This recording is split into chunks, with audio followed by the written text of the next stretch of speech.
hay que recordarle que en el concepto actual de lo que es una enfermedad emergente hace alusión a aquellas enfermedades infecciosas nuevas, esa es una característica, porque han existido en el pasado, pero en los últimos 30 años se incrementó en frecuencia, alcance geográfico o algo. ¿Qué cosa es lo que incluye la definición de una enfermedad emergente? Efectivamente, una enfermedad nueva. Quiere decir de que estamos frente a un agente etiológico desconocido que causa un síndrome clínico que puede ser respiratorio, hemorrágico febril, de repente ictérico, un síndrome respiratorio agudo severo, también llamado ira grave, u otros más. Agente desconocido. También puede ser un agente conocido, pero que varía en su virulencia, como sucede con los nuevos virus influenza. Quiere decir que el alcance de un nuevo agente virulento puede conllevar a que una región geográfica importante o incluso varias regiones en el mundo se vean afectadas por este agente conocido, pero con una virulencia. También incluye la aparición de enfermedad emergente en una región en la cual no existía anteriormente determinada enfermedad.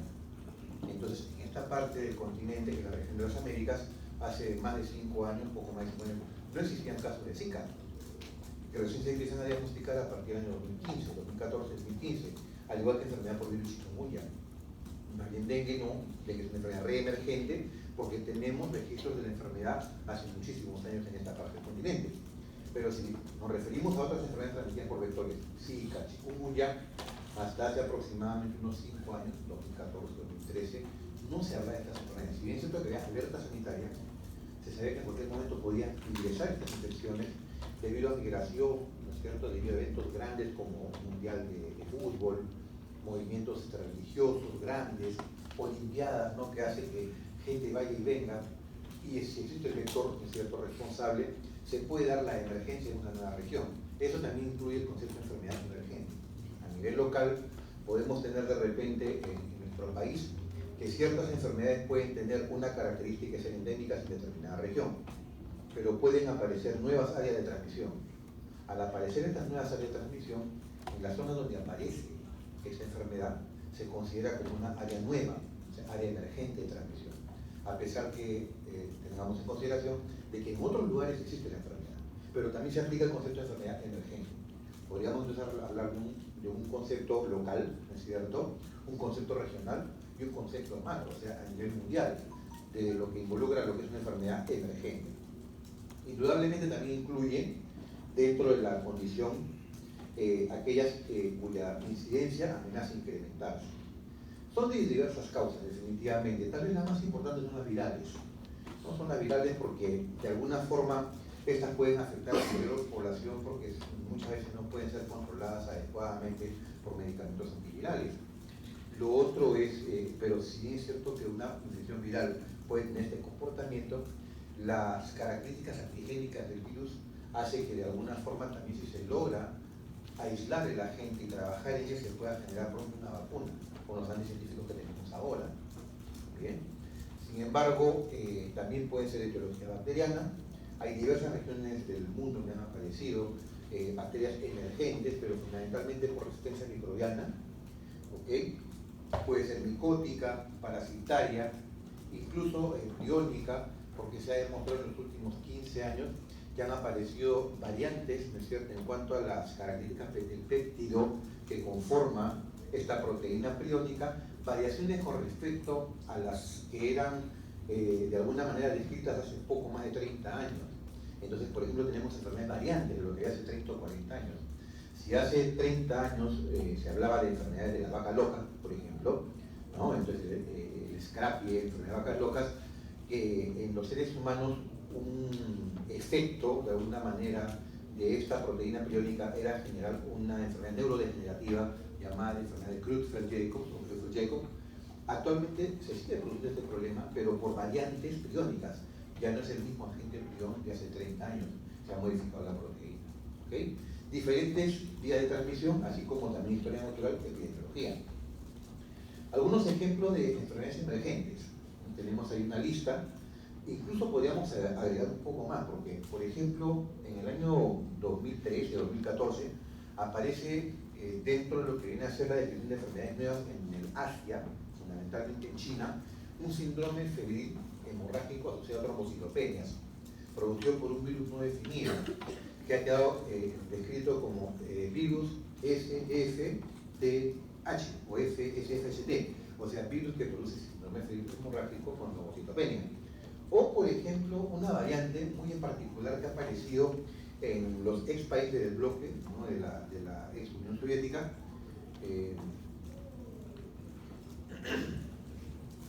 no recordar cuál es, bueno, exactamente no recuerdo el país en el cual ha aparecido un brote de una enfermedad, podríamos llamarle viruela like, o sea, una enfermedad parecida a la viruela, no con el impacto de la viruela mayor, ¿no? Que es una enfermedad radicada hace más de 40 años en el mundo, pero sí la aparición de un virus pox, o sea, que es el que produce la viruela, dando un cuadro parecido al de, entre comillas, la viruela en los animales, que se llamaba la vacuna, la enfermedad vacuna, ¿no? En el ser humano, como enfermedad emergente. Luego tenemos el síndrome respiratorio por coronavirus del Oriente Medio.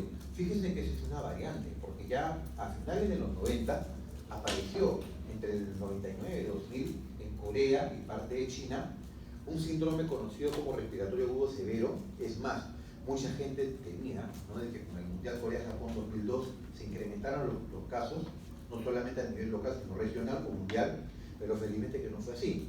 El SARS, como se le conoció aquel entonces, era producido por un coronavirus, que luego, bueno, por variaciones antigénicas, ¿no es cierto?, aparece una enfermedad semejante a su contexto sindrómico en el Oriente Medio, también por un coronavirus.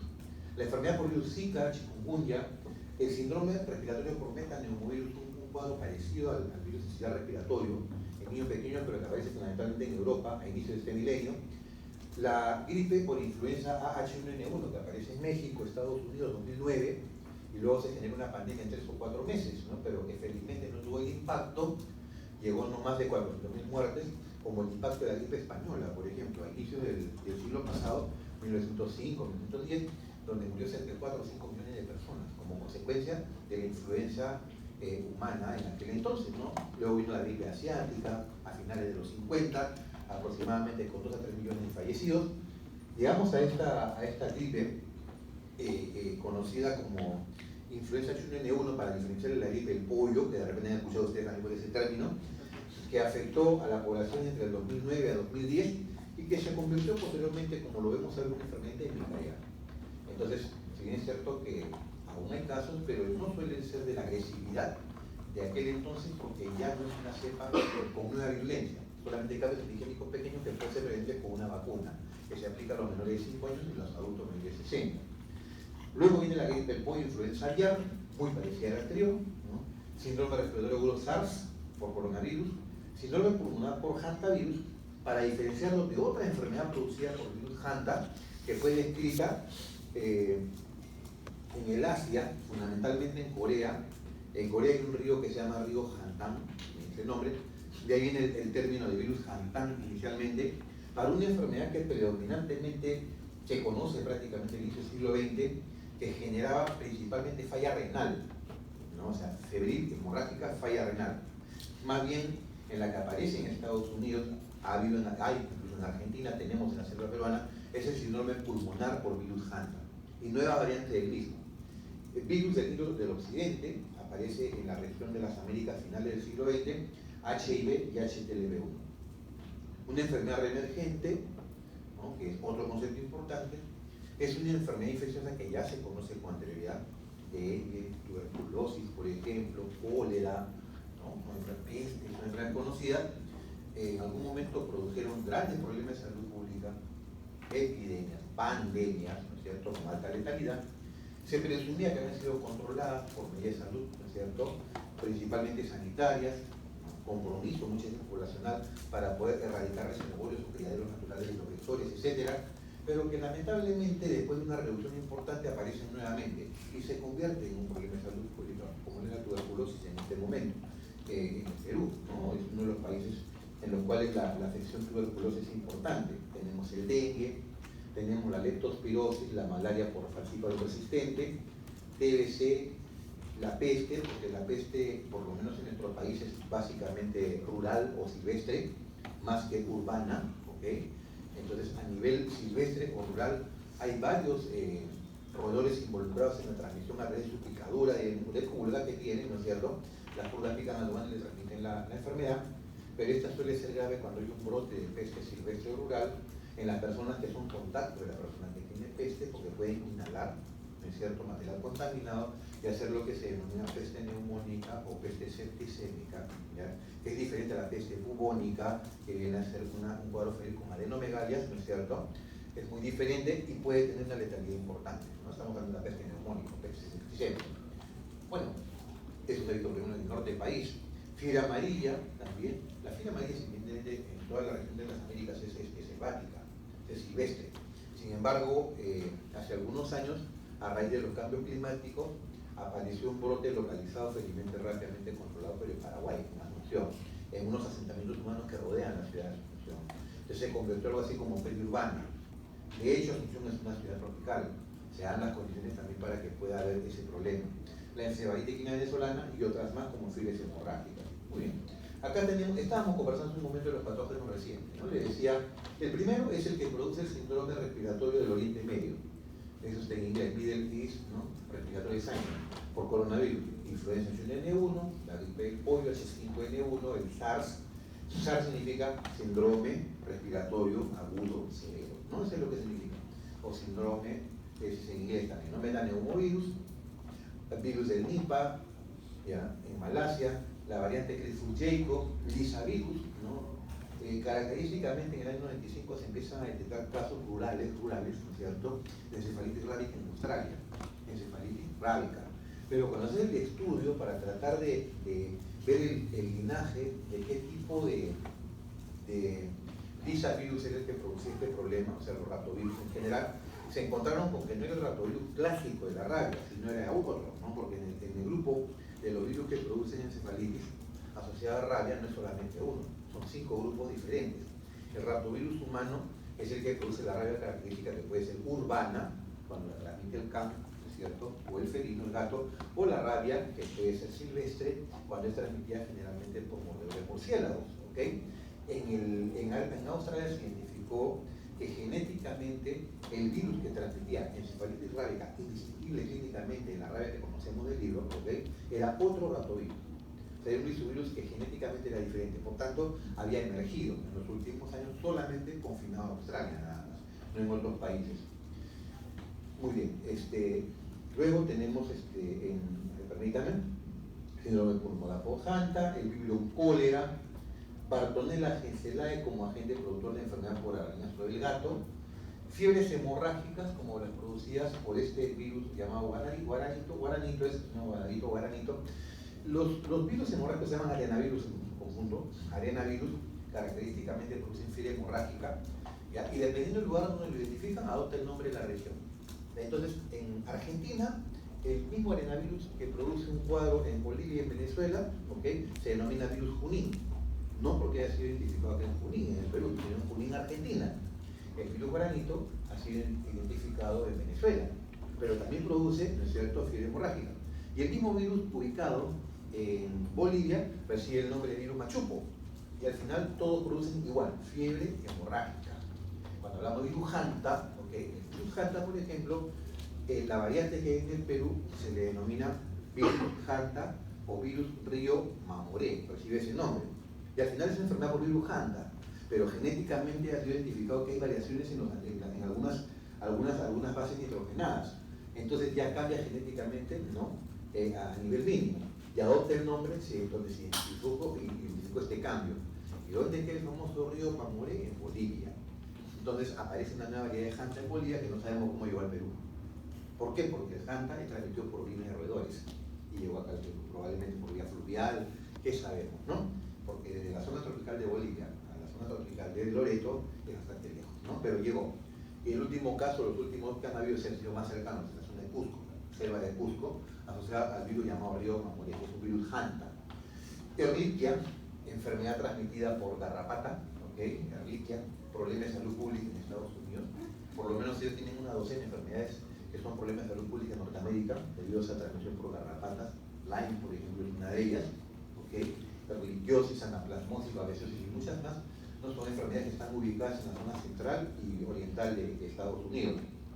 Y el VIH. ¿Qué factores condicionan la emergencia de estas enfermedades? O sea, ¿Qué podemos identificar como factores importantes? Indudablemente el crecimiento demográfico, el comportamiento de la población, la tecnología también parece mentira que contribuye a ello, desarrollo económico, la política de salud, el viaje y comercio, la ecología y cambios climáticos, así como también el cambio microbiano.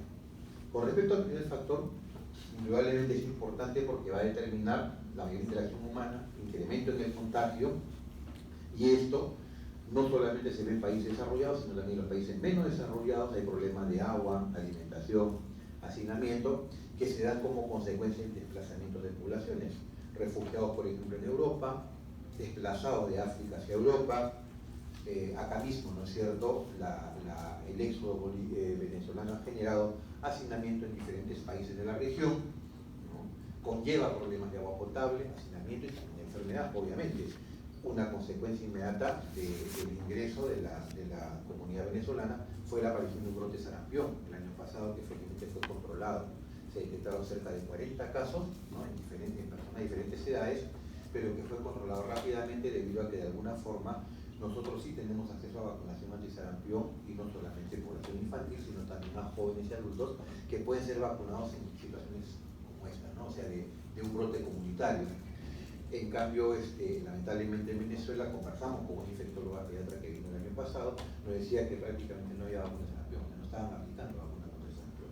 Y tenían una letalidad importante no en Caracas ni tampoco en las zonas conocidas, sino más bien en las zonas tropicales de la población indígena no contactada, que está en la zona de la selva, que era frontera con Brasil, ¿no? Ahí había letalidad importante, incluso de personas adultas, que llega al 10%, 12%, ¿no?, por sarampión. Bueno, si vemos las imágenes de la parte de abajo, no solamente eso se ve en Lima, ¿no?, obviamente, se van a ustedes a Quito, se van a ciudades de Colombia, se van a México, van a encontrar lo mismo, indudablemente, ¿no? Los hábitos alimenticios influyen. Esa carreta no es peruana, porque esa carreta es mexicana. Entonces, los hábitos son muy semejantes, ¿no?, en nuestras poblaciones, y tenemos eso en común. Entonces, pueden haber infecciones por salmonela, por campylobacter, pero fíjense que el mayor impacto no es para nosotros, sino para el viajero, ¿no?, para el que viene a visitarnos. Es por eso que existe gastroenteritis o diarrea del viajero, ¿no? La gente que viene puede adquirir esta infección, y definitivamente, pues, muchas veces cuando hemos tenido profesores invitados a conferencias, de repente pues tenían que posponer para la tarde su conferencia porque había salido a comer el día anterior y estaba con una gastroenteritis. Y se anunciaba, ¿no? Bueno, ¿saben qué? Ha sido postergado porque se ha puesto mal por comer tal cosa, ¿no? Entonces muchas veces las personas, incluso nosotros tenemos familiares que viven en el extranjero, que vienen después de un tiempo, 2, 3 años, llegan a Lima, quieren darse un gustito comiéndose de repente un buen sándwich, un ceviche, y en la tarde están con una diarrea de viajero, puede aparecer. Y de repente nosotros que estamos acá, ¿no?, que llevamos el día a día, la vida escolar, universitaria, ¿no?, muchas veces estamos expuestos directo e indirectamente, vamos a un hospital a hacer prácticas, entonces vamos a tener inmunidad, ¿no?, y es poco probable que frente de repente una fuente de transmisión respondamos de la misma manera que una persona que no es habitualmente no consumidora de ese alimento, de ese potaje, de esa bebida, y termina siendo pues un problema de diarrea del viajero, ¿no? Como le decía, gérmenes involucrados, salmonella, campylobacter, E. coli. Pero fíjense que ustedes viajan, por ejemplo, a la India, se van a Bangladesh, ¿no?, o sea, van a las zonas pobres de Asia, ¿ya?, de repente pueden hacer también allá una salmonelosis. ¿Por qué? Porque son salmonelas fenotípicamente diferentes a las de acá, ¿no? Y fíjense de que en esta parte, ¿no?, a pesar de que son poblaciones humildes, parece que las bacterias se ensañaron, porque tienen resistencia a las cefalosporinas, resistencia a fluoroquinolonas, y en algún momento cuando han habido este tipo de problemas en otros países, se ha tenido que recurrir a carbapenems para tratar una gastroenteritis, ¿no? Si vemos también en cuanto, vamos a verlo luego, la emergencia de microbianos resistentes, una de las cepas más resistentes que existe, ya que fue identificada hace aproximadamente 10 años en la India, fíjense, o sea, en la India se le denomina KPC, o sea, Klebsiella productora de carbapenemasa, y encima se le coloca cepa Nueva Delhi, o sea, el nombre de la ciudad, Nueva Delhi. Esa bacteria es altamente agresiva, es casi pan resistente, solamente sensible a la colistina, ¿no?, que es una polimicina que data hace más de 50 años, pero que se tiene que utilizar en estas circunstancias, como también cuando tenemos pseudomonas resistentes y otros más, que lo veremos en un ratito, ¿no?, de manera rápida. Bueno, luego tenemos aquí la tecnología. ¿no? La tecnología con las prácticas cosecha y cultivo y otros, cuando no se tiene cuidado con el suelo, sobre todo con la forma de riego y otros más, la tecnología podría contribuir a transmitir enfermedades nuevas. ¿Ya? Eso lo vamos a ver un ratito también cuando veamos lo que es producción. En cuanto a la economía, evidentemente lo que se ve en la foto es elocuente, no hay deforestación. De hecho, la expansión comercial, poblacional, la creación de represas, el represamiento de ríos y otros más, expone a agentes exóticos a las personas que ingresan en este ambiente que habitualmente, ¿no? Estaba habitado, entre comillas, ¿no? Por vectores y también por reservorios, ¿ya? Y se expone a qué uno, se puede exponer a la fiebre amarilla selvática, se puede exponer a rabia transmitida por murciélagos, arenavirus, ¿no? Que son las que producen fiebres hemorrágicas y otras más. Las políticas de salud para nadie es una novedad, ¿no? De que lamentablemente no se pone énfasis en lo que viene a ser la prevención.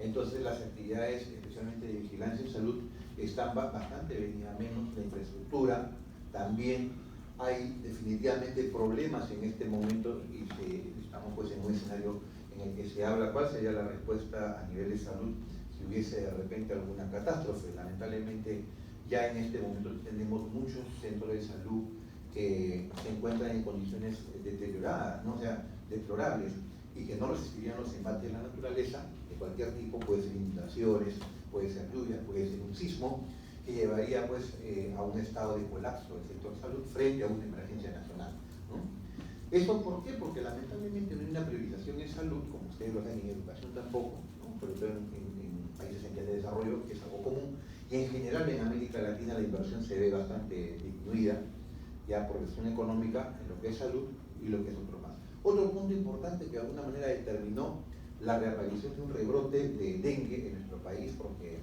si hablamos de dengue, vamos a verlo luego, esta enfermedad existió y coexistió con la población hasta la década del 50. Del 50 en adelante, 60, 70, 80, no se habló más de dengue en nuestro país. Hubo un adecuado control vectorial. Hubieron diversos factores: ingreso, regreso del virus dengue por el Caribe, que luego fue desplazándose del norte a sur, Cuba, ¿no? República Dominicana, Haití, Venezuela, Brasil, Colombia, Perú. 85-89 llega el dengue nuevamente al Perú. Fracaso, o sea, nos dormimos, ¿no es cierto? No hubo un control vectorial adecuado, no se empezó a poner ovitrampas en las casas para determinar si existía el Aedes aegypti y si este Aedes estaba buscando agua limpia para poder depositar huevos. Justamente el ovitrampa es para eso, ¿no? O sea, no se pone para el caso de dengue, sino se pone para identificar a Aedes aegypti en la población. Entonces se coloca, como su nombre dice, ovitrampas, que son con agua, ¿no es cierto? Agua potable. En diferentes lugares se puede colocar, por ejemplo, en Canto Grande, de repente en el RIMAC, se colocan en las casas, se coloca en el cono norte. Después de algunos días se saca esta muestra y se lleva al laboratorio. Y se busca la presencia justamente de los huevitos de la Aedes aegypti. Y eso se ha detectado, ¿no es cierto? Eso ha permitido detectar muchas áreas potenciales de transmisión en Lima, que nos ponen en un riesgo, ¿no? De una enfermedad explosiva por las características de esta ciudad, ¿no? Que es una metrópoli. Volviendo a lo que le comentaba, entonces el fracaso en controlar mosquitos, roedores, puede conllevó de alguna manera para que reaparezca con mucha fuerza el dengue, y con una circulación de transmisión que se mantiene hasta el día de hoy de las 4 cepas de virus del dengue a nivel de nuestro país: el serotipo 1, serotipo 2, 3 y 4. Y del oriente, el dengue pasó al norte. Por los fenómenos del Niño, entonces fueron apareciendo casos en Cajamarca, en Amazonas, en Lambayeque, en La Libertad, apareció casos en Lima, indudablemente hemos tenido, y Huayca incluso, solamente 3 o 4 regiones del país, como lo son Arequipa, Moquegua, Tacna, por ahí Puno, y aún así Puno tiene selva, ¿no es cierto?, que colinda con Madrid, que también dengue. Y Apurímac, ¿no? Y Huancavelica, que son ciudades frías, no ha aparecido casos de dengue. El resto del país, y eso que en Arequipa hay Aedes aegypti, obviamente, ¿no? En Tacna también se ha identificado. Probablemente sean 22 de las 24 o 25 regiones que tenemos que tienen Aedes aegypti. Presencia del vector, ¿no? Pero enfermedad, aproximadamente 19 regiones. Viajes y comercio, indudablemente también influyen, ¿no? El comercio de alimentos emergentes. Esto se lo pongo como ejemplo, como escenarios, ¿no? En algún momento, que lo pongo acá en la gráfica, la importación de frutas frescas, sobre todo de fresas y otros más, ¿de dónde? De México a Estados Unidos, resultó en qué cosa? En la aparición de brotes de diarrea por serotipos de salmonela, ¿no? En Estados Unidos. En algún momento, hace aproximadamente 10 años, de repente un poquito menos, se detectó un brote, se empezaron a aparecer usualmente casos de síndrome hemolítico urémico en adultos jóvenes, entre 17 a 25 años. ¿Y dónde? En Alemania. ¿Qué tenían en común estas personas, en las cuales es una historia meticulosa, ¿no? Que hicieron síndrome hemolítico urémico? Que habían consumido verduras importadas de España. O sea, venían espárragos y otros más de España, estaban acostumbrados a este tipo de comidas, y estas personas en determinado momento, ¿no? Dentro de un tiempo de más o menos 3 a 4 meses, hicieron en Alemania síndrome urémico hemolítico. Entonces, ahí se identificó indudablemente una bacteria Shiga-like, o sea, parecía que es la Escherichia coli, ¿no es cierto?, que te produce un cuadro parecido al de la Shigella, que es el responsable, que con más frecuencia puede dar síndrome urémico hemolítico, pero sobre todo en pacientes pequeños, no en niños. La ecología. Indudablemente los cambios ecológicos modifican el comportamiento de microorganismos. Hace unos días conversaba con los médicos residentes y ellos me preguntaban, doctor, ¿y por qué hubo cólera acá en el país? Hay muchas explicaciones que se han tratado de dar, muchas teorías, pero la que coinciden muchas personas que manejan el tema de ambiente es que en esos años, 91, 92, ya empieza a haber un impacto importante del fenómeno del Niño en nuestro país, calentando el mar 1 grado más de repente, o de repente 1.5 grados más, es mucho lo que se calienta, que lo habitual frente a las costas, en este caso el centro del país. Porque normalmente la corriente del Niño llega hasta Tumbes y Piura, ¿okay? Pero cuando se produce este evento climático que se denomina fenómeno del Niño, entonces el calentamiento del agua puede llegar más allá y puede llegar incluso a la parte de la región sur. Esto conllevó a que hay un sobrecrecimiento exagerado del plancton en aquella oportunidad frente a las costas de Chancay, frente a las costas de Huacho y otros más, ¿no? Y también de la parte norte del país. Pero por otra parte se identificó que una de las razones fue de que en aquel entonces, como muchas veces sucede, un barco, ¿no es cierto?, pesquero, frente a las costas de Chancay, donde habían enfermos de cólera en ese barco, ya parece que ellos seguramente eliminaron, ¿no es cierto?, productos del barco, obviamente material contaminado, que hicieron de que se contamine este plancton, que sirvió de alimento a los peces, sirvió de alimento a los moluscos y crustáceos. Entonces, los primeros casos que empiezan a aparecer de cólera son justamente frente a las caletas que hay en Chancay y en Huacho, ¿no? Y digamos, el efecto directo del consumo de pescado.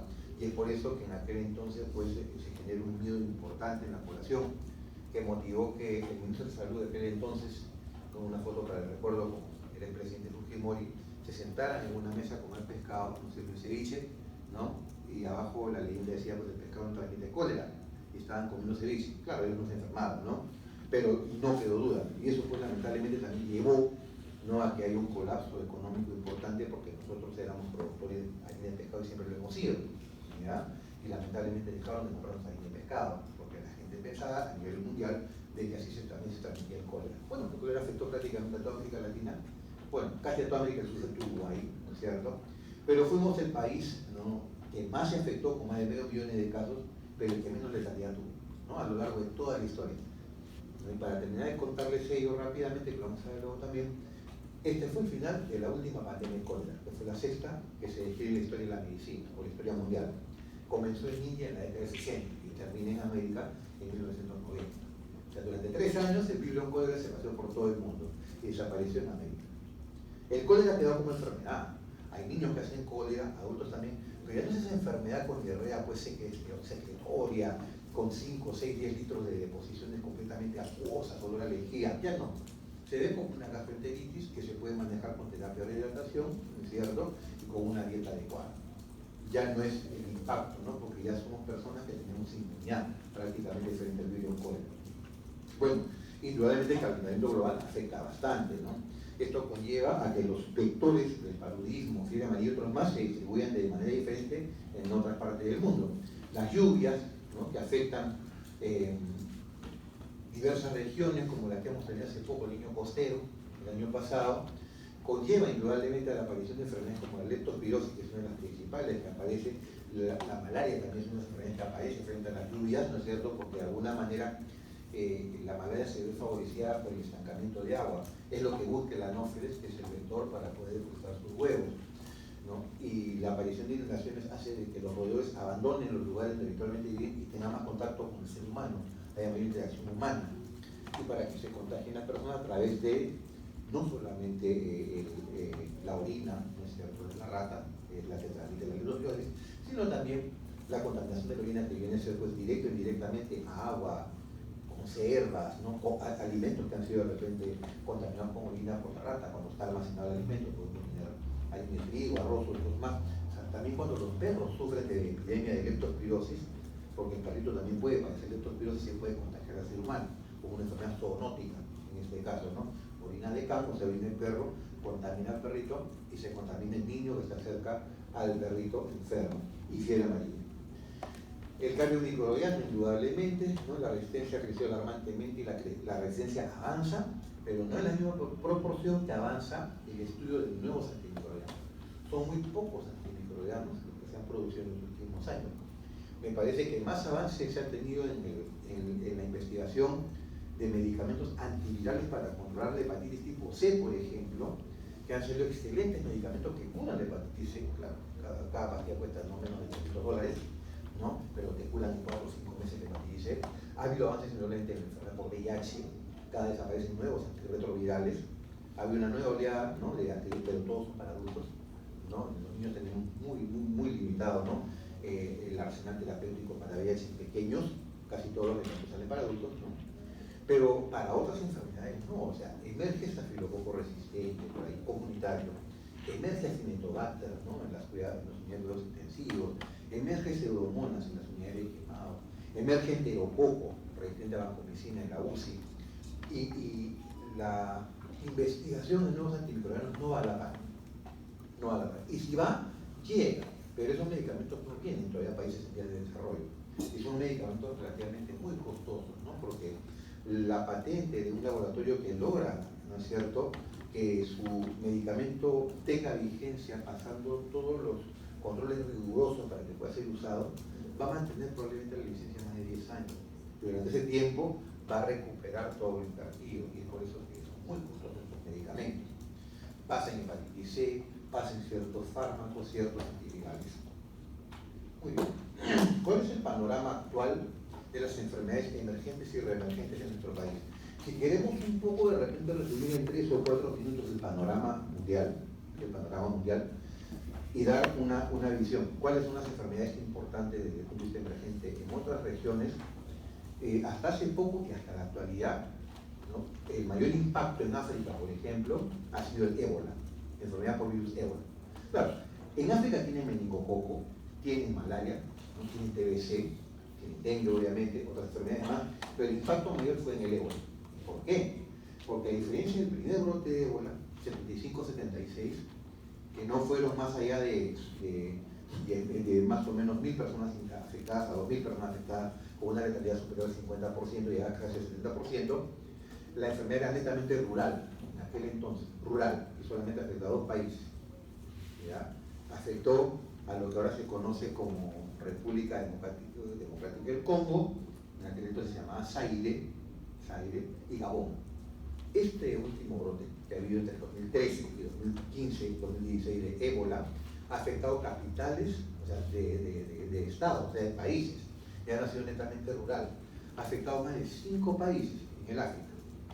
O sea, ha habido transmisión fuera del África.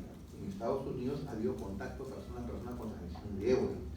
Ya ha habido transmisión en España, entonces no solamente en el continente africano, y generó más de 30.000 personas afectadas, pero con una letalidad menor al 25%.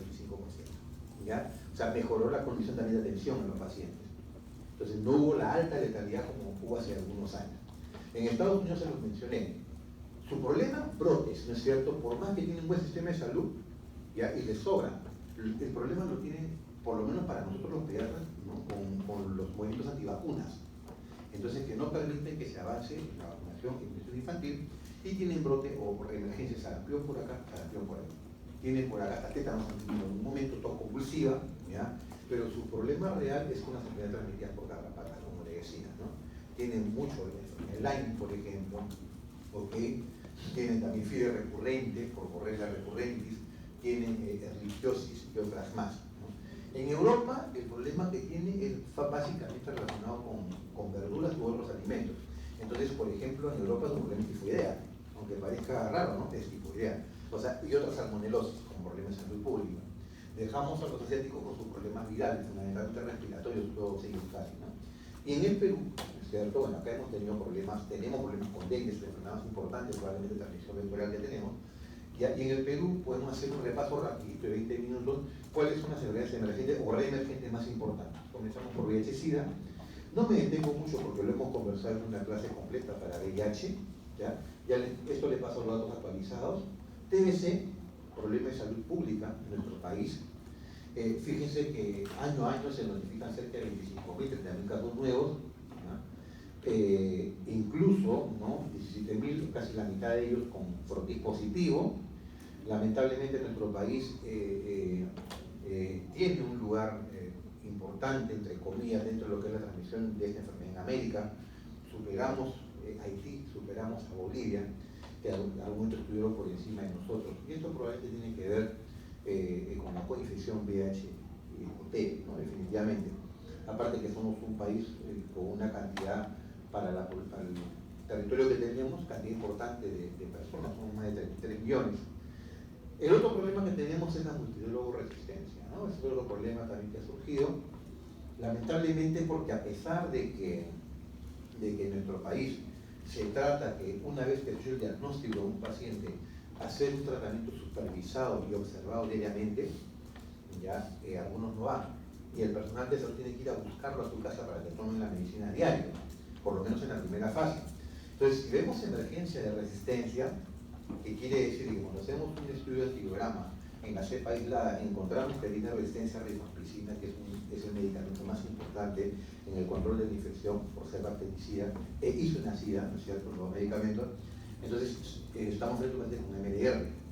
Y si el paciente ha estado asistiendo a la toma de medicamentos, entonces puede de repente hablarse de un cuestionamiento en lo que es la estrategia de OTS, DOTS, ¿no? Entonces, eso es algo así como daily, ¿no? O sea, diariamente, observe, treatment, o sea, tratamiento supervisado. Tratamiento supervisado diario y observado. O sea, tiene que el paciente tome la pastilla en tu delante. Se ha incrementado más de 1.500 pacientes. En el niño también tenemos población pediátrica con TBC MDR. Muy bien. Característica de la coinfección TBC con VIH, que es nuestro problema de salud pública. Coexisten sobre todo en ambientes deprimidos.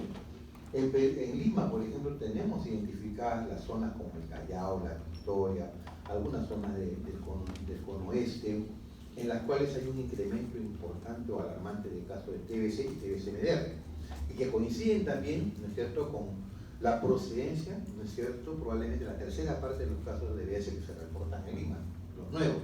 Entonces, hay coexistencia de pobreza, ¿no es cierto?, con VIH y TBC. El hecho de tener una enfermedad inmunosupresora como es el VIH hace que muchas veces el paciente afectado con un recuento de células CD4 bajas no exprese síntomas clínicos, o sea, no exprese manifestaciones. Entonces la enfermedad tuberculosa se transforma en una enfermedad silente, que cuando empieza a dar manifestación, como podría ser de repente compromiso extrapulmonar, es probable de que ya esté en un estadio avanzado de la enfermedad, ¿no?, tuberculosa.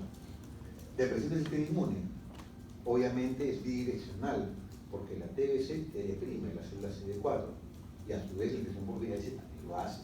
Entonces, eso hace de que la TBC acelere, ¿no es cierto?, el deterioro clínico de un paciente con VIH, y a su vez también la infección por VIH hace que esta enfermedad silente produzca más daño en el paciente. Cronicidad, obviamente compromiso pulmonar, enfermedad familiar. De hecho, cuando nosotros hemos tenido niñitos en el hospital adolescentes con diagnóstico de TBC, de seguro la mamá o papá, generalmente ellos o el abuelo o la abuela, tienen también la enfermedad.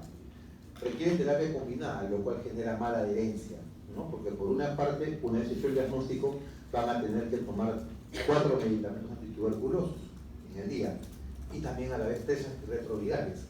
Es por eso que nosotros cuando tenemos, que es raro, a Dios gracias cada vez menos, ¿no?, tenemos pacientes con VIH que en el transcurso del targa hacen TBC, es raro. Es raro, ya están con targa, tienen buena respuesta clínica, buena respuesta inmunológica. Para que haga una infección tendría que ser reinfección, ¿no es cierto?, de un adulto que le contagie, es raro. Más tenemos niñitos que vienen con fiebre persistente o compromiso de repente que nos sugiere que tiene una TBC pulmonar o extrapulmonar. Podemos hacer diagnóstico en más o menos 2 de cada 5 casos o 3 de cada 5. 2 se van a quedar solamente con antibiótico presuntivo y iniciamos prueba terapéutica. Entonces lo que hacemos generalmente es las primeras 8 semanas le damos tratamiento anti-TBC. Cuando pasa la segunda fase, le comenzamos el TARG al paciente. ¿Para qué? Para poder mejorar su adherencia. Porque si vamos a comenzar desde un comienzo, recuérdense que si yo comienzo en targa, le puedo generar síndrome inflamatorio de reconstitución inmune. Entonces de repente parece que tiene una TB latente, se la activo y termina siendo una meningitis tuberculosa en el curso del tratamiento de targa. También es por eso que tenemos que estar 100% seguros en un paciente que le vamos a comenzar targa, que no tenga TBC latente. Nuestros esfuerzos van dirigidos justamente a ello.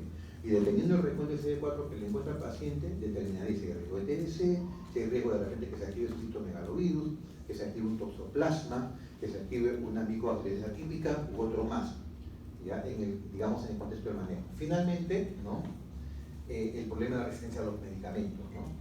Como hay mala adherencia, la mala adherencia puede conllevar aquella resistencia tanto para el esquema de TBC como también el esquema para el VIH. Enfermedades importantes de nuestro país, que no son las únicas, tenemos Zika, dengue y chikungunya. Algunas estimaciones de los casos que han habido en 2017 y 2018. Fíjense de que en dengue, ¿no?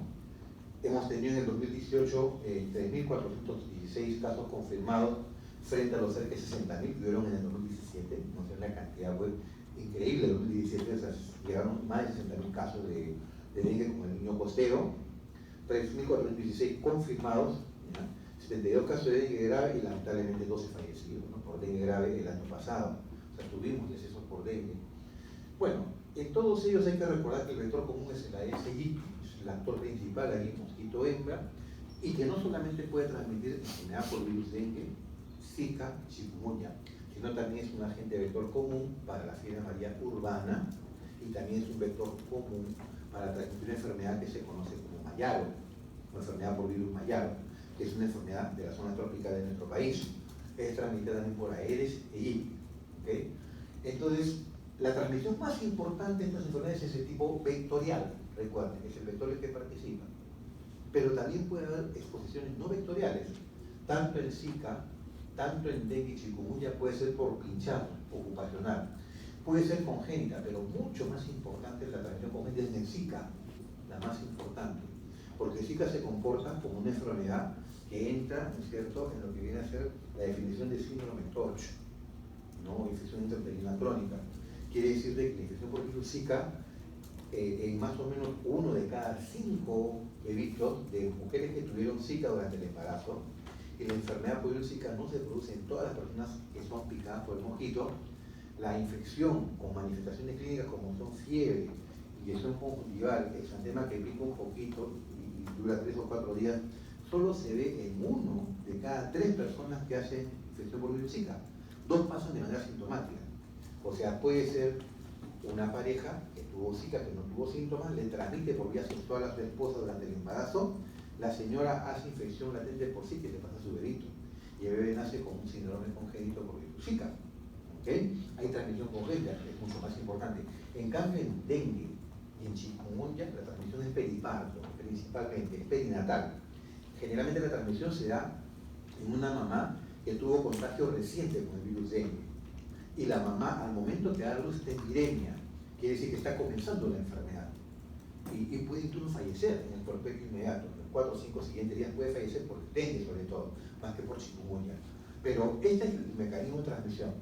Entonces, una semana después, probablemente o 10 días, el recién nacido, en vez de tener fiebre, se comporta como un séptico, una sepsis. Por el antecedente materno le hacen PCR al bebé y le sale PCR positivo para dengue, o en el otro caso PCR positivo para chikungunya. O sea que puede ser transmisión congénita o perinatal en ese caso.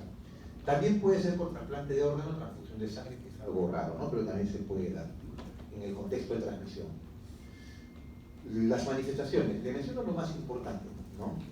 Uno plantea como un caso probable de dengue a una persona que tiene que tener dentro de su condición el antecedente de haber estado expuesto en las últimas 2 semanas a una zona donde hay casos de dengue, ya sea porque vive en esa zona o porque ha viajado de vacaciones. Y vino y después de 2 semanas tiene síntomas. Siempre tiene que haber fiebre, porque de las 3, la que más fiebre es el dengue. Si vamos a riesgo de transmisión de enfermedad En dengue, 8 de cada 10 van a ser síntomas. ¿Ok? En chikungunya, 1 de cada 2, el 50%.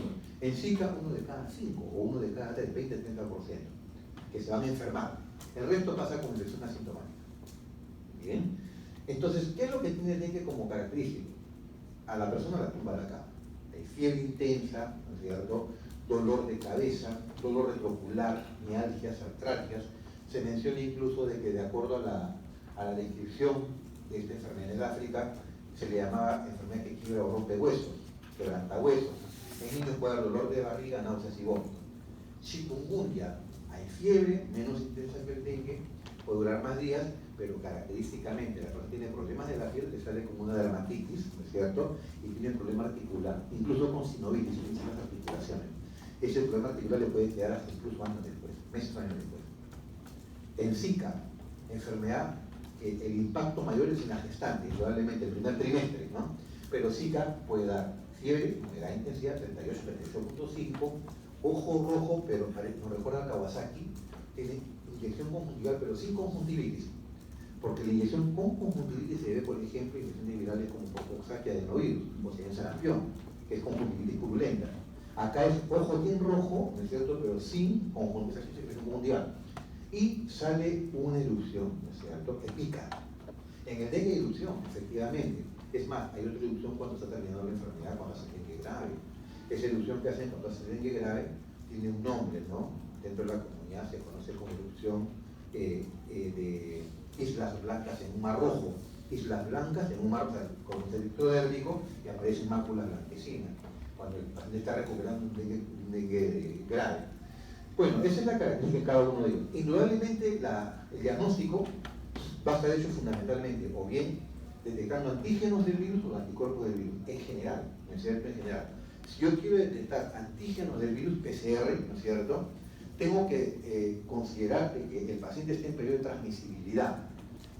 No es contagiosidad, porque la enfermedad no es infecto-contagiosa, es transmisibilidad. Quiere decir que es el periodo periodo susceptible en el cual esta persona puede ser picada por un mosquito y este mosquito chupa la sangre de la persona que tiene el virus en la sangre. Está en viremia. De ahí tienen que pasar más o menos 10 días para que el mosquito se vuelva contagiante. A ese tiempo se le denomina periodo de incubación extrínseca, porque es en el aparato digestivo del mosquito. Cuando el mosquito pica a otra persona susceptible y le transmite el virus, pasa entre 7 hasta 14 días para que la persona se enferme. Cuando se enferma, ¿no es cierto? Periodo de incubación intrínseca en la persona, en el hospedero. ¿Bien? Entonces, si yo quiero detectar por pruebas moleculares la enfermedad, en caso de dengue, le pediré PCR para dengue en los 5 primeros días, PCR para Zika o PCR para virus chikungunya en los 7 u 8 primeros días de enfermedad. A partir de ahí pido serología. Ya no puedo pedir PCR porque el paciente ya no está virémico, ya no tiene viremia activa. Entonces ya no puedo encontrar, en este caso, el material del virus. Encontraré la respuesta inmune del hospedero, de la persona que está infectada. Entonces, si yo tengo un niño que viajó hace 2 semanas o 3 semanas al norte, y su papá viene porque el niño hace 7 días tuvo fiebre, ya está un poquito mejor, pero que lo mandaron al hospital del niño para que le hagan algunas pruebas, yo ahí si le pido PCR va a salir negativo. Le pido mejor IgM para dengue. E incluso si me saliera negativa la primera prueba, puedo repetirle unos 10 días después una segunda prueba, lo que se denomina muestra de par, para poder identificar si efectivamente tiene dengue o no el paciente. Bueno, algunas fotos, ¿no?, sobre Zika, transmisión congénita, chikungunya, transmisión perinatal. El colega le estaba comentando, ¿no es cierto?, que la extensión final fue la 6ª pandemia que comenzó en la India, comienza acá en el Perú, en Chancay, Chimbote, Piura, se extendió a todo el país, luego a todos los países de Sudamérica y el Caribe. En el Perú, los primeros 5 años, 70.000 personas y una mortalidad menor al 1%, pero completamente. En cuanto a la malaria, el impacto principalmente se ve en la emergencia de una resistencia que felizmente que ya no ha pasado a mayores, o sea, ha quedado ya más o menos establecido, que es de 1 en 3, un 30% para los antipalúdicos, que es de manera convencional. En el caso de malaria vivaz, el paciente recae no porque haya una resistencia a los medicamentos. En el caso de malaria vivaz, por la característica biológica del plasmodium, que tiene la capacidad de poder hacer ciclos tisulares y se camufla en el hígado, que es un ciclo tisular. Entonces, cada cierto tiempo, puede ser cada 2 meses, cada 3 meses, puede aparecer parasitemia, ¿ya? Y la persona se comporta como un paludismo recurrente. Entonces, esa es la característica del VIVAS en nuestro país. Es por eso que cuando nosotros tenemos un niñito con especie de malaria, le tenemos que preguntar si en el último año viajó a una zona endémica. En el último año. En cambio, cuando se trata de precisar el antecedente epidemiológico de exposición o de contacto en dengue, en chikungunya, en Zika, preguntaré si en las últimas 2 semanas viajó a una zona de transmisión, porque estas son fiebres agudas. En cambio, en malaria, sobre todo por VIVAS, se puede comportar como una enfermedad febril de tipo recurrente. O sea, en este caso, pues, síndrome febril ictérico o anemizante. Malaria VIVAS responde muy bien a la cloroquina y muy bien a la primaquina. Si recae el paciente, le tienes que dar nuevamente cloroquina y primaquina. Si recae la tercera vez, nuevamente cloroquina, primaquina. La recaída no es por resistencia, es por falla inmune principalmente. Teniendo en cuenta que la malaria, o sea, el plasmodium es intracelular. Pero en falciparum el problema es la resistencia. Entonces, un paciente que viene con falciparum no tiene ciclo tisular, es enfermedad aguda, pero la particularidad que tiene esta enfermedad es de producir parasitismo en todos los hematíes, sean estos jovencitos, sean de mediana edad, sean ya ancianos, viejitos, todo. O sea que al final la hemólisis es masiva cuando se trata de malaria por falciparum. Además genera complejos inmunes circulantes, complejos inmunes que pueden ser enfermedad renal, vasculitis, enfermedad neurológica, neuropaludismo o neuromalaria. ¿Ya? Y si a eso le agregamos que la malaria por falciparum prácticamente el plasmodium es resistente a la cloroquina, ya la cloroquina no le hace absolutamente nada, tenemos que pasar esquemas como no se da primaquina, porque la primaquina se da solamente cuando el paciente tiene ciclo tisular, porque la primaquina es para matar, en este caso, al trofosfodito que está en el hígado. Entonces tenemos que dar otros medicamentos, efloquina, parafisinato, pirimetamina con sulfadoxina, ¿no? En el caso de malaria por plasmodium falciparum. Muy bien. En cuanto a fiebre amarilla, enfermedad importante,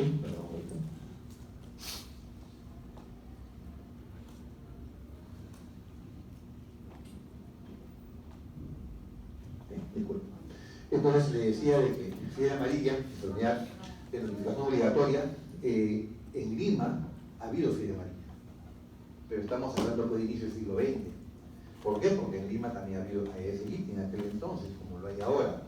Y además las características de Lima eran de un valle, no es como ahora, una metrópoli. Antes era un valle, había más vegetación, probablemente el río Lima era más ancho, habían canales de regadío como el famoso río Guatira que pasaba por toda la avenida Grado, el río Surco que era un canal mucho más grande, ¿no? Que ahora está canalizado en la zona de San Borja y de Surco. Entonces habían zonas, ¿no? adecuadas como para que haya un desarrollo. La no potabilización de agua que había en ese entonces hacía que se juntara agua, ¿cierto? En diferentes formas, en cilindros, otros más. Entonces teníamos a él y teníamos fiebre amarilla, pero fue controlada, ¿no? Entonces sería pues un fracaso rotundo, ¿no? de las políticas de salud en nuestro país que aparezca fiebre amarilla urbana, en Timo María, por ejemplo, que aparezca en Chachamayo, que aparezca en Quito, ¿no? Loreto, y otros más. O sea, es básicamente selvática. Es por eso de que hay algunas zonas zoóticas. Hay que recordar de que estas enfermedades vectoriales, en general, hablamos de las clásicas que son dengue, zika, chikungunya, fiebre amarilla y otras más, tienen un ciclo urbano, ¿okay? Tienen un ciclo selvático. Hay un ciclo intermedio que se llama rural, ¿no? O puente. En el ciclo urbano, el vector más importante, lo hemos dicho, es la Aedes aegypti. Pero en el ciclo selvático, que es un ciclo enzootíco, la enzootia se mantiene en reservorios, que son animales pequeños. En el caso de fiebre amarilla, son monos los que mantienen la enfermedad, monitos, ¿no? Monos pequeños. Y los mosquitos que transmiten no son los de la Aedes aegypti. En las zonas urbanas el vector es Aedes aegypti. O bueno, también podríamos mencionar un segundo para que lo recuerden, que es el Aedes albopictus, que también se llama el mosquito tigre. Pero en la zona de la selva tropical, quien transmite la enfermedad es otro, por ejemplo el Hemagogus, SP, ¿no? Hemagogus, o Zaretes. Son mosquitos netamente selváticos. Entonces ellos son los que pican a los animales pequeños y eventualmente los que puede picar a un ser humano cuando entra a un terreno agreste, a un terreno virgen de la selva. Entonces hay que recordarle que la fiebre amarilla se mantiene en cuencas, sobre todo en la selva, vamos a ver algunos lugares que hay. Han habido definitivamente casos reportados, acá tenemos al 2018, miren, Anteriormente se reportaban muchos más casos, en el 2018 se han reportado 15 casos, de los cuales 6 eran netamente confirmados de fiebre amarilla, ¿no? Y en el 2017 fueron 9 casos, de los cuales aproximadamente 5 fueron confirmados de fiebre amarilla. Luego tenemos el escenario de la rabia silvestre, la rabia humana silvestre. En nuestro país, gracias a las políticas, bueno, primero hay que recordar un poco la salvajada, disculpen la expresión, ¿no? De que en algún momento el control de la rabia se establecía por la eliminación de mascotas, ¿no? Entonces, encontraban perros callejeros, los terminaban matando, ¿no? Lamentablemente era así. Entonces, uno, pues, en las épocas milenarias, 60, 70, cuando iba por las zonas emergentes de los conos, Tupac Amaru, Villa Salvador, encontraba pues gran cantidad de canes fallecidos, ¿no? Hay veces que incluso lo mataban a mascotas de casa, que había salido a hacer la fila, ¿no? Antes tenían la costumbre de abrir la puerta y que la mascota salga, no revisaban por el perrito. Pasaba la perrera, le tiraba veneno y se morían un montón de perros también que eran mascotas de casa, ¿no? Felizmente que eso ya quedó de lado como práctica, ¿no? Entonces se pensaba que de esa manera se eliminaba la rabia, se controlaba. Mil veces hubiera sido mejor que lo cojan, ¿no? Hicieran pues perros, vasectomía, perras, ligadura, sería lo mejor, ¿no? Entonces no eliminarlo de esa manera. Lo cierto es de que la rabia urbana está controlada en nuestro país. Por ahí excepcionalmente aparece 1 o 2 casos por año, sobre todo en Puno. En Puno hay rabia urbana, por cano, o sea, por perro. Pero en otras partes no, porque hay vacunación canina gratuita, se ofrece gratuitamente, por campañas y otros más, ¿no es cierto? Y por otra parte, existe pues un control de alguna manera y una responsabilidad mayor por la tenencia de mascotas en este momento, como antes. Pero todavía tenemos problemas de rabia silvestre, o sea, rabia selvática. Que la rabia selvática no es transmitida ni por ganado vacuno, ni tampoco por alpaca, ni por mordedura de caballo, no, sino es murciélago principalmente, murciélago. Y de ellos, uno pequeño que es un poquito más grande que la palma de mi mano, que cuando está colgado muy pequeñito, que se le llama vampiro en la zona de la selva, que es el Desmodus, que es el más importante de nuestro país. Entonces, este Desmodus ha sido responsable de diferentes brotes, como por ejemplo en Inambari, en el 2007 también en Puno, ¿ya? Y hace poco nada más, no lo tengo acá, pero hace poco, ¿no? En 2017 apareció de un brote en una zona muy alejada de Loreto, que pertenece a una de las provincias de Loreto que se le llama el Daten del Marañón, así se le llama, conocida porque ya estaba la Occidental Petroleum, tenía su campamento petrolero. Para llegar de Iquitos a la Oxy hay que ir ríos arriba, o sea, en contra de la corriente del río Marañón, y de ahí para subir por un afluente, son como más o menos 12 horas viajando, algo que uno se ve en avión, avioneta, y luego de la Oxy, ¿no? Que viene a ser la ciudad, la zona, vaya hacia Yacuntich, se llama esta zona selvática, ¿no? Yacuntich, donde murieron 9 niños con rabia transmitida por murciélago. La ciudad más cercana se llama Andovas, ¿no? En la selva, Andovas, que es la capital de Marañón. Desde Andovas hay como 6 horas para recorrer. Felizmente que esta población, eso fue 2017, está protegida. Anualmente se le coloca vacunas de rabia importantes. Viajan las brigadas de salud desde Iquitos, y es una población pequeña, que no pasa 50, 60 personas, ¿no? Que son comunidades nativas, se les aplica vacuna antirrábica. Lo mismo pasó en Pasto, fallecieron 2 niñitos también por mordedura en el mismo año, por mordedura también de murciélago. En cuanto a la leishmania, la característica en la leishmaniosis no es que sea una enfermedad emergente, sino más bien reemergente en nuevas áreas de transmisión. ¿Y esto por qué? Porque el mosquito que transmite la leishmania, que es el mismo mosquito que transmite la bartonellosis humana, la enfermedad de Carrión, ya no hablamos de la SI, sino de la lutzomía, que se llama el mosquito, mucho más pequeñito, la lutzomía, la actitira, como lo conocen también en la zona de la sierra, es el que transmite esta enfermedad. De hecho, 9 de cada 10 casos son básicamente cutáneas. Y la cutánea no solamente es ulcerativa, en niños suele ser nodular, y parece como que tuviera pequeños nodulitos en la piel, entre comillas, las dicen granitos o chupitos, que son lesiones leishmaniásicas también. Las lesiones destructivas, las más grandes, sí se pueden ver sobre todo en la zona de la selva alta, en la cual por alguna característica muy en particular existe una predisposición a que la leishmania que predomina en esta zona es la brasiliensis, así se le llama este tipo de leishmania. Y la brasiliensis puede dar compromiso mucoso, y aparecer no solamente la leishmaniasis tegumentario de piel, sino también la aparición de compromiso de mucosa, fundamentalmente la mucosa nasofaríngea. El paciente puede hacer lesión destructiva, por ejemplo, en el labio, en el paladar, en la nariz, cuadro que se denomina espundia, ¿no es cierto? Puede hacer también invasión de la faringe, puede hacer invasión de la laringe, generando disfonía, ¿no? U otros más, sobre todo cuando la injuria es importante en un sujeto que previamente puede estar desnutrido o inmunodeprimido por alguna razón. Entonces, los casos de cannabis leishmaniensis en nuestro país se mantienen en endemia, ¿okay? Ahí tenemos las incidencias del número de casos, cercano a 1109 en el año 2018. Muy bien. Partonosis humana, antiguamente refería solamente que era endémica a medios interandinos, pero los fenómenos del niño que se han dado en los últimos 25 años, ¿no?, han cambiado la distribución vectorial. ¿De quién? De la leucemia, o sea, la titira. Entonces, si antes, ¿no es cierto?, de acá hace unos 20 años, cuando nos sentábamos a conversar con los que fueron nuestros profesores de la bartonellosis enfermedad de Carrión, seguro que si nos remontamos a la época de Carrión, ¿no es cierto?, se habló de una enfermedad principalmente de valles interandinos, y es por eso que aparece el nombre de la enfermedad como fiebre loroya, ¿no es cierto?, y enfermedad que durante muchos años ha sido endémica de la zona del Callejón de Huaylas, principalmente, pero no es el único lugar. También ha habido bartonellosis en la zona de la cuenca del río Santa Eulalia, también ha habido en Guarochirí y en otros lugares más, ¿ok? Entonces, a raíz de los fenómenos del niño que han habido del año 92 en adelante, se han dado las condiciones para que haya cambio climático y adaptación del vector a otras zonas u otras áreas nuevas de transmisión. Y esto ha permitido que empiecen a aparecer casos nuevos en otros lugares, como por ejemplo, ¿cuáles? En la década del 90, además de ANCA, se empezó a notificar en Jaén, o sea, en Cajamarca, que nunca había habido enfermedad de Carrión, ¿ok? Empezó a aparecer en la CPK, o sea, Jaén en Cajamarca, ¿no?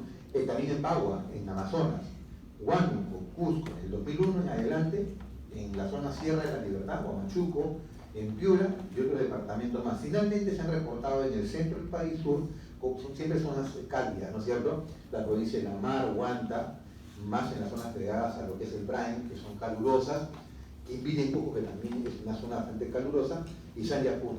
Podríamos de repente alguna manera decir que la localización de las nuevas áreas de transmisión coinciden en algo también con la aparición de áreas de transmisión de leishmania, porque es el vector común, ¿no es cierto? El vector común. Además hay que tener en cuenta algo. Si bien es cierto que la bartonellosis es humana netamente, la leishmaniasis también puede ser canina. Y si bien es cierto que no se ha demostrado transmisión por mosquito, pero al haber gran cantidad de perros con leishmania también puede haber la aparición eventualmente de un paciente, o sea, un ser humano con leishmania, por picadura del mosquito, no por transmisión directa. Y aquí en Lima hemos tenido bartonellosis humana en Guarochirí y también en Canta. En cuanto a Chagas, como sabemos, Chagas es una enfermedad que siempre se ha mencionado que es una enfermedad de valles interandinos, y fundamentalmente marco región sur, que es donde se describe la mayor cantidad de Chagas, ¿no? Arequipa, Puno, Moquegua, ¿no? Enfermedad que más se ve en la etapa crónica que en la aguda. En la aguda puede producir fiebre, un foco o fiebre con miocarditis, que es una característica de la enfermedad. Resulta que a raíz de un caso ocurrido en el año 2006, de una niña que venía de Posuso, de 6 años de edad, se detectó que esta zona era una área nueva de transmisión de enfermedad de Chagas. Cuando se hace una investigación entomológica en nuestro país, ¿no es cierto?, se logra encontrar triatominos en diferentes partes, no solamente en la macrorregión sur, sino que se encuentran triatominos en Ica, se encuentran triatominos en Ucayali, la selva, en la parte que corresponde a Posuso y Nuevo Posuso, ¿no?, en la zona entre Pasco y Huánuco. Departamentos como San Martín, Amazonas y Cajamarca también tenían en la zona peridomiciliar, incluso denominadas triatominos, de los diferentes tipos, ya sea Triatomina infestans, que es el que más predomina en nuestro país, así como también Patrocilus geniculatus, que es el que predomina en esta zona central, y Rotmius, que es el otro triatomino que también puede transmitir la enfermedad de Chagas. Entonces, definitivamente, desde el punto de vista epidemiológico, tenemos áreas potenciales de transmisión y es muy probable que en los siguientes años ya exista algún tipo de emergencia de esta enfermedad en otros lugares. En cuanto, esto lo hemos comentado con algunos de mis alumnos, el brucismo hemorrágico está incluido dentro de lo que se denomina accidente ponzoñoso o accidente por un animal ponzoñoso. Entonces, dentro de los accidentes tenemos, por ejemplo, los aracnoidismos, o sea, accidentes principalmente por mordedura de arañas, ¿no? Tenemos los ofilismos, que son los accidentes producidos por mordedura de serpientes, cada uno con su contexto, que puede ser netamente cutáneo, o sea, dermonecrótico, puede ser también sistémico, en algunos casos puede ser un cuadro que da falla renal, hemólisis, ¿no es cierto?, falla hepática, en otros puede conllevar a problemas neurológicos como convulsiones, parálisis, ¿no?, parestesias y otros más, como sucede con la viuda negra, por ejemplo, ¿no?, con el Crotalus, que es una serpiente, pero por ahí también existen accidentes con lepidópteros, ¿no? La misma picadura de abeja puede ser un accidente importante en una persona alérgica, ¿no? Pero también hay un tipo de accidente por contacto, ¿no es cierto?, con orugas, que hasta hace poco era desconocido en nuestro país. ¿Por qué? Porque no teníamos mucho contacto también con la población que padecía de este tipo de accidentes, que sobre todo son de la selva central y también de la selva baja. Y bueno, tuvimos contacto con una paciente hace aproximadamente 18 años que tuvo un accidente producido por esta oruga, ¿no?, que es justamente parte de la metamorfosis, esta tremenda polilla que es más o menos 2 palmas nuestras, ¿no?, que cuando uno va a la selva, hay veces que la puede encontrar en las casas, es gigantesca la polilla, es mariposa nocturna, ¿no?, es una polilla, una mariposa nocturna.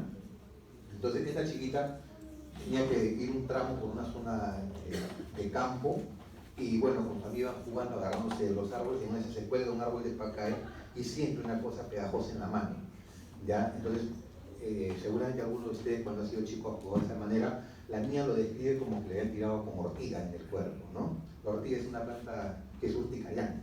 Entonces sintió la mano que le quemaba en ese momento, rápidamente le quemaba. Se sobó y sentía, y tenía puitas como la tuna. Dice que veía como pugas de tuna. No pasó ni horas, ¿no es cierto? Empieza a ser un edema prudente y empieza a tener epístasis importante. La niña ya con taponamiento nasal y fue derivada felizmente por vía aérea. Así que el papá traía en un frasco, ¿no es cierto?, traía las 2 orugas, traía, ¿no? Entonces le preguntamos qué le había pasado a la niña y dijo: doctor, la niña se ha cogido el caspiro, ¿no?, dijo así, ya aprendimos para siempre, ¿no? Entonces, así como, por ejemplo, para que sepan ustedes, para el serum, la varicela es varicela acá, pero la selva es quitamuro, así le dicen en la selva, quitamuro, no es varicela. Entonces el caspiro ya es esta oruga, que cuando ya hicimos la investigación en internet encontramos que su nombre científico es Lonomia oblicua. Por tanto, el accidente se le denomina accidente lonómico. Y si uno entra en internet encuentra información sobre Brasil, ¿no?, que era muy frecuente este tipo de accidentes en Brasil, por ejemplo, en Colombia, en Argentina. Y el colega que estaba a cargo de la paciente llegó a contactarse con un instituto brasileño rápidamente a través de la línea telefónica que se denomina Instituto Butantan en Brasil, el cual le cedió aproximadamente 50 ampollas de suero antilonómico, así como hay suero antilosociales, ¿no?, suero antiofídico, suero antilonómico, y se lo mandó vía entonces funcionaba de Varig, que era una empresa aérea, Varig Internacional. Llegó en horas, ¿no?, se le colocó a la paciente, dio sangrado, como por arte de magia, no pasó ni una hora, dejó de sangrar con el antídoto que recibió, 5 ampollas de este producto. Ya han habido accidentes posteriores en el hospital de Mayo. Hace poco nomás tuvimos uno en el Niño. De repente alguno que tuvo la suerte de rotar en ese entonces pudo ver al paciente o a la paciente. Fuimos a emergencia a verlo y el paciente tenía toda la barriga morada, equimótica. Entonces lo veo y le digo: señora, ¿no ha tenido contacto con mi hijo? Un nombre medio raro, porque hay un montón de nombres raros en la selva. Y le dije: ¿no ha sido el Caspiro? Sí, no sé, doctor, el Caspiro. Venía de San Chamayo el paciente. Así que le conseguimos los últimos 5 frascos que habían en Lima. Lo tenía en el hospital Hipólito Unanue, nos prestó. Nos dio 5 frascos, le colocamos al paciente, dio sangrado también. Tenía hematuria el paciente en ese momento. Así que el accidente lonómico o el leucismo hemorrágico puede verse en nuestro país. ¿Y dónde se ve principalmente? En la región del Guayana Central, es donde más hemos visto. O sea, no solamente Guayana Central, también la zona del río N, Perené, estamos hablando de departamentos como Junín, Pasco, Huánuco, extendidos a Ayacucho y probablemente también en Ucayali. HTLV1 también es un problema, ¿no?, emergente en nuestro país, o posiblemente está dentro del grupo de las enfermedades que existieron siempre, pero como no tenemos pruebas para demostrarlo, ¿no es cierto?, porque no fue hasta, si no hace unos 30 años aproximadamente, que el doctor Eduardo Gotuso, ¿no?, que es una persona muy reconocida en la infectología de adultos, hizo una investigación bastante meticulosa de HTLV1 en poblaciones, sobre todo de la zona de la selva, para describir un cuadro que se presentaba en familias que tenían discapacidad para poder caminar, cuadro que se conoce como la paraparesia espástica tropical, ¿ya? Esto se ha extendido en los últimos años y hemos tenido oportunidad de ver ya otras asociaciones clínicas en pacientes que padecen HTLV1. La principal forma como se transmite por lactancia materna a los niños. No tanto al momento que nace el bebé, sino por leche materna. HTLV1, lactancia materna. Es una enfermedad que también produce inmunodeficiencia, pero no como el VIH. ¿No es cierto? Recuerden que el VIH es HTLV3, este es HTLV1. ¿Okay? ¿Qué enfermedades se asocian? Que es lo que vemos en niños, principalmente dermatitis infectiva. Es lo más importante. Es una dermatitis infectiva, es como una dermatitis atópica, pero en zonas inusuales. El niño viene, por ejemplo, con lesiones exudativas infectadas en la nuca, detrás de la orejita, en el cuello, en las axilas, ¿no? Que son zonas que son inusuales en un niño con dermatitis atópica, y son recurrentes, ¿no? Y son lesiones exudativas malolientes y otros más. Entonces, cuando uno tiene ese tipo de paciente, los dermatólogos lo ven mucho, le piden la prueba y muchas veces sale positivo para HTLV. Nosotros, ¿qué vemos en nuestra parte? Sarna noruega, por ejemplo, infectología. Es una presentación atípica que se ve en la escabiosis, que compromete también uñas, y es hiperqueratósica netamente, y también los niños con VIH. Y también hemos tenido casos de hiperinfestaciones por eosinofiloides. Son niños que vienen a la consulta, muchas veces con dermatitis atópica inusual, le pedimos un hemograma y le sale pues 60% de eosinófilos, por ejemplo, ¿no? Le pedimos las pruebas respectivas, que es el método de concentración en las heces, y le encontramos larva de eosinofiloides. Lamentablemente, 1 de cada 3 de estos pacientes puede irse también al linfoma, ¿no? O leucemia de células peludas, ¿no? Cuando ya crecen. Tenemos un pacientito en el servicio que lo venimos siguiendo hace más de 5 años. Este paciente tiene 13 años en este momento, ha salido Pedrito, se llama, salió en la televisión incluso, y lamentablemente, la última vez que lo internamos, me comentaba a mí que sentía parestesia en la pierna, estaba sintiendo parestesia. Así que cuando lo consultamos al neurólogo, le hemos hecho su electromiografía, de conducción, y lo que nos ha respondido el especialista que tiene un patrón parecido a una paraparesia precoz, espástica, ¿no? O sea que lo que pasa es que no hay ningún antiviral para darle al paciente, es una enfermedad evolutiva, no se puede dar ninguna globulina, nada, hasta haciendo su curso, nada más. Y lo otro es como este paciente lo ve, esa es la dermatitis infectiva, ¿no? La famosa sarna noruega, que es esta de acá, sarna noruega. Y la famosa ameba de vida libre, ¿no? Que tanto impacto ha producido en la comunidad. No siempre hay la oportunidad para ponerle pues un mote, un apodo a una enfermedad. Desde la época de la enfermedad de la vaca loca, ¿no? La bacteria carnívora, en los 80 para este juguete hemolítico.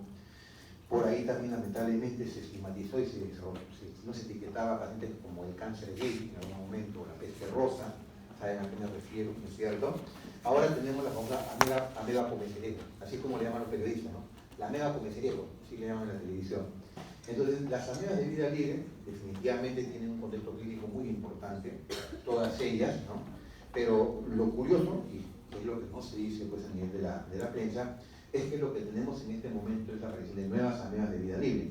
Ya no son Negligeria, ya no son Acanthameba, ya no son Balamutia, ¿no? Entonces, por ejemplo, hay una ameba que se llama Entomeba lari, que es una forma de ameba de vida libre, y hay otras más que no han sido tipificadas, que han sido estudiadas.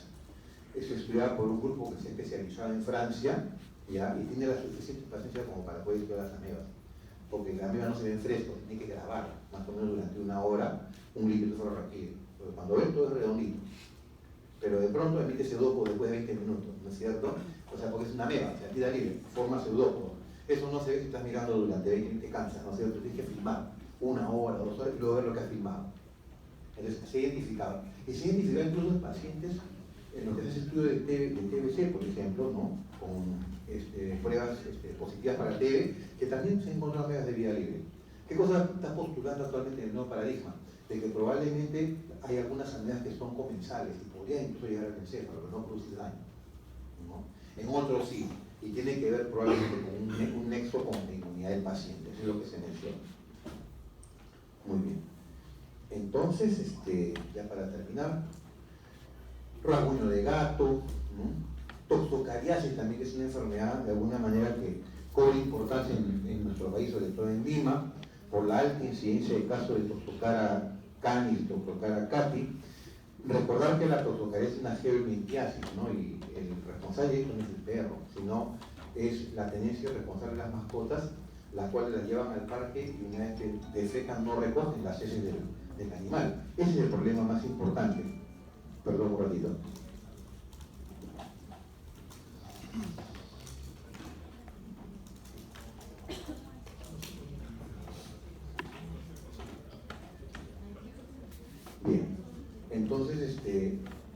hay diversos estudios que han hecho los veterinarios, por ejemplo, que han detectado, ¿no?, una infestación importante en parques, en diferentes partes de Lima. O sea, infestación de parques, en los cuales la mitad de ellos se encuentra el huevo de tocar en la tierra. O sea, no es que el perro te contagie directamente, sobre todo el cachorro, es que el cachorro defeca al aire libre y el huevo de tocara, que es un huevo que nace aún infértil, madura entre comillas en más o menos 8 o 10 días y se vuelve infectante después de 10. Por tanto, es una geoilintiasis realmente. Ya es una geoilintiasis. Es muy diferente a la hiatidosis, ¿no? Porque la hiatidosis el perro elimina el huevo del Echinococcus, se contamina la zona fecal, se lame, como suele suceder con un perro, luego le lame la cara al niño y le contagia directamente. Ahí sí, le puede contagiar hiatidosis, ¿no es cierto?, al niño. Acá no, acá es una geoilintiasis. Es el mecanismo muy semejante a toxoplasma, que le echan la culpa al pobre gato. El gato no tiene la culpa, el gato defeca, tapa su deposición y de pronto, pues de repente el regadío hace que el agua fluya, contamine vegetales, los animales coman esos vegetales, forman pseudoquistes, y la persona cuando come su anticuchito de inglés, su carne al término medio o cuarto, se contamina con toxoplasma. Y ahí los que crían gatos y están en contacto con ellos probablemente no tienen, o hay un riesgo mínimo de repente de transmisión, ¿no? Porque el gato finalmente hace su popó en su arena, etc., ¿no? Eso es lo que pasa con toxocara. Y cuando hizo estudios ya de cero prevalencia en niños, miren, es un estudio hace un buen tiempo que hizo los doctores Breña, Amarilla, detectaron que en una población de escolares de 140, ¿no?, de inicios de secundaria, de 301 niños a los cuales se tomó sangre, ¿no es cierto?, en la tercera parte de ellos casi se encontró una serología positiva para toxocara, lo cual demuestra que hay una prevalencia importante en diferentes zonas de nuestro país. Ya para terminar, ¿no?, ¿cómo podemos enfrentar estas enfermedades? Disculpen que había extendido un poquito. El control sanitario, indudablemente. Definitivamente que hay respuesta. Hay una zona especial en el aeropuerto y también en el terminal marítimo, donde puede llegar una persona de repente febril, ¿no?, de una zona procedente de una zona en la cual de repente hay una enfermedad que no se está presentando en nuestro país, para ser atendida, y se sabe que la respuesta incluye el traslado al Hospital Carrión, que es donde llegan generalmente los pacientes que vienen por este lado, ¿no?, y que hay alguna enfermedad determinada. Vigilancia y síndromes clínicos. Hay que tener en cuenta dentro de los síndromes clínicos, sobre todo síndromes febriles con hemorragia, síndromes febriles con daño renal o pulmonar, síndromes neurológicos febriles, síndromes hepáticos o dermatológicos febriles, y entre ellos pues identificar, ¿no?, los potenciales casos de dengue, la enfermedad de ébola u otros más. Vigilancia y diarreas, ¿no?, sobre todo las que causan deshidratación o las que causan daño renal, como es el caso de los cuadros hemolíticos, urémicos. Cumplimiento de la toma de la gota gruesa, ¿no?, para la vigilancia de malaria, el suelo, también para detectar dengue y otras arbovirosis, control, desinfectación y otros más, residuos líquidos, sólidos y otros más de los aeropuertos, ¿no?, puertos y otros más también, y finalmente cumplir con las normas de sanidad que existen en los aeropuertos, nuevamente en los puertos, ¿no?, y también en el control sanitario de buques y otros. Muy bien. ¿Alguna pregunta? Estimados alumnos, futuros colegas, tampoco para que me alcance. Me van a curar después. A ver, chicos, ¿alguna pregunta?